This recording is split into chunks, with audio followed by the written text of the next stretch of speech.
Good morning, dear students. Happiness is the highest form of health. Let us begin today's topic, the role of hormones in reproduction and reproductive phase of life in human. Today, we are going to discuss about these two topics. Let us discuss the role of hormones first.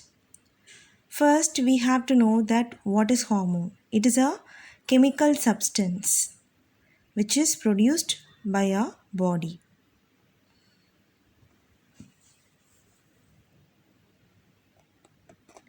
Role of hormones in human body. Dear students, we have many different glands having varied functions. Some of these glands have separate dedicated duct, such as salivary glands present in the mouth, gastric glands present in the stomach. Such glands are called exocrine glands. There is another group of the glands which does not have separate duct, and the secretions from these glands enters directly in the bloodstream. Such glands are called endocrine glands. These glands are pituitary glands, thyroid glands, adrenal gland, pancreas, ovaries in female and testes in male. These glands secrete very important chemicals called hormones. Let's understand the role of the various hormones in our body. Sex hormones. Now, you know that during adolescence, boys and girls undergo many changes. Yes? Have you ever thought about how these changes are controlled?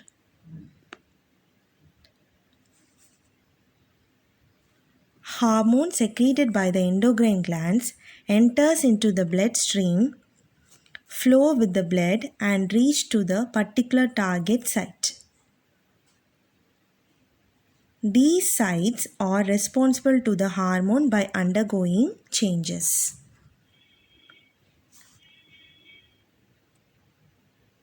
In boys, at the beginning of the puberty, pituitary glands releases hormones that stimulates, that is, causes the testes to release hormones called testosterone. These testosterones enters into the bloodstream and reach the target site like face and chest and other areas. This hormone facilitates changes in the boys like facial hairs and hairs on the chest. Similarly, in girls, at the beginning of puberty, pituitary gland secretes the hormone that stimulate ovaries to produce hormone called the estrogen. It brings about the changes in females like breast development and development of the milk secreting glands called mammary gland inside the breast.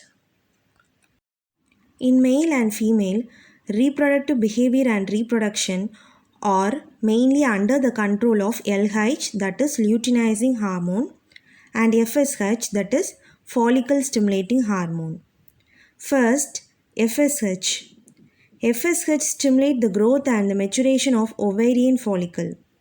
Stimulate estrogen secretion. It promote endometrial changes characteristics of proliferative phase. It stimulates spermatogenesis in male. And in luteinizing hormones, in the female, it is the hormone necessary for the ovulation and the secretion of the luteal hormone progesterone and for the final maturation of the Graafian follicle. In the male, it stimulates the interstitial cells, that is latex cells of testes and the secretion of the testosterone and is referred to as the interstitial cell stimulating hormone, that is ICSH. In prolactin, moms to be are faced with major changes including this hormone that rises during pregnancy. The pituitary gland releases prolactin after childbirth to trigger lactation, which enables moms to breastfeed. Oxytocin hormone. This hormone secretes by the pituitary gland. It plays a role in the reproduction, childbirth, and lactation apart from social interaction. Oxytocin is used both for humans and animals to accelerate normal labor. It is supposed to act directly on the uterus to induce rhythmic contractions. In certain animals, especially farm animals, it is used to achieve milk letdown. Oxytocin is believed to stimulate the mammary gland and induce milk production in farm animals, provide the udder in prepared to do so.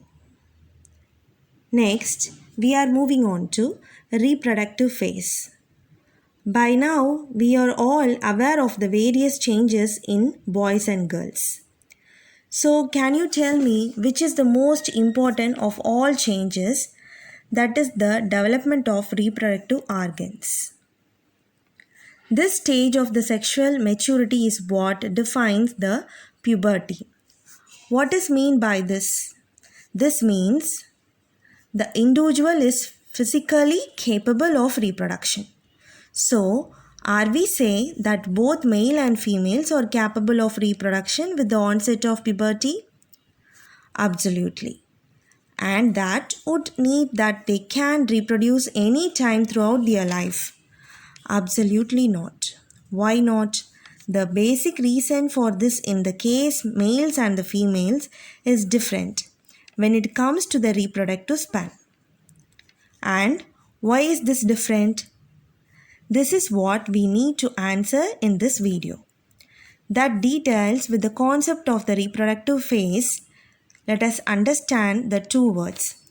Reproductive means process of reproduction and phase means the time period. In case of males, the development of testes causes sperm production. This process once started does not turn off in their lifetime. They can reproduce throughout their lives. But in case of the females, it's completely different. Females cannot reproduce throughout their lives. Why is it so?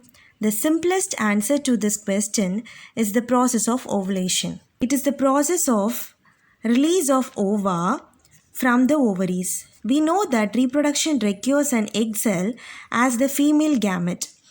The ovulation is the release of ova that leads the reproduction can be possible.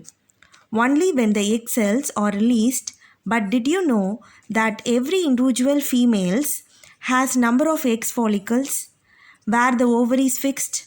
That means the ovaries has the fixed number of the immature egg cells that stored inside them since the beginning, however, only on the onset of puberty. The egg cells are released one after the other. The capacity of the reproduction will begin with when the first cell released by the ovaries. It is the stops releasing when the number of egg cells come to an end.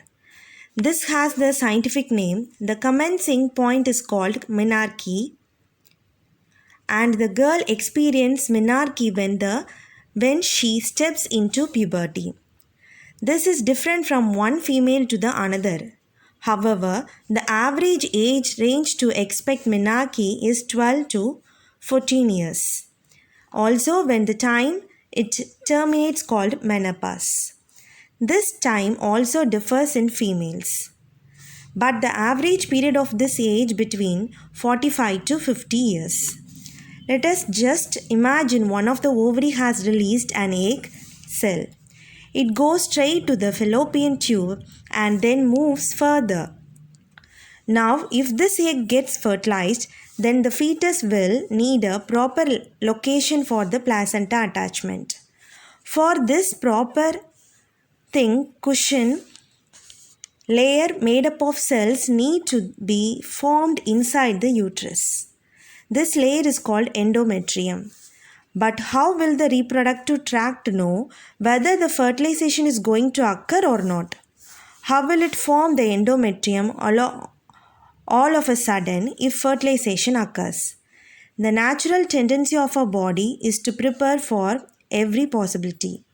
So, when this case too, our body makes the necessary preparations when the ovum is released from either of the ovaries. Many hormones works together to get the endometrium let the ready. In case fertilization occurs, the fetus will have the proper location for placental attachment. If doesn't happen, the ovum will come out of the body through the vagina. This layer also collapses and comes out of the body. As a result of this, for all the 4 to 5 days every month, a female experiences the bleeding. The bleeding is from the vagina and it contains the unfertilized ovum, the cells of endometrium and the blood. This is called as the menstrual fluid. This process is called as the menstruation. The bleeding days will be 4 to 5 days every month. I said yes. Why it is happening every month? Because the entire process is occurs in the cyclic manner that lasts for 28 to 30 days.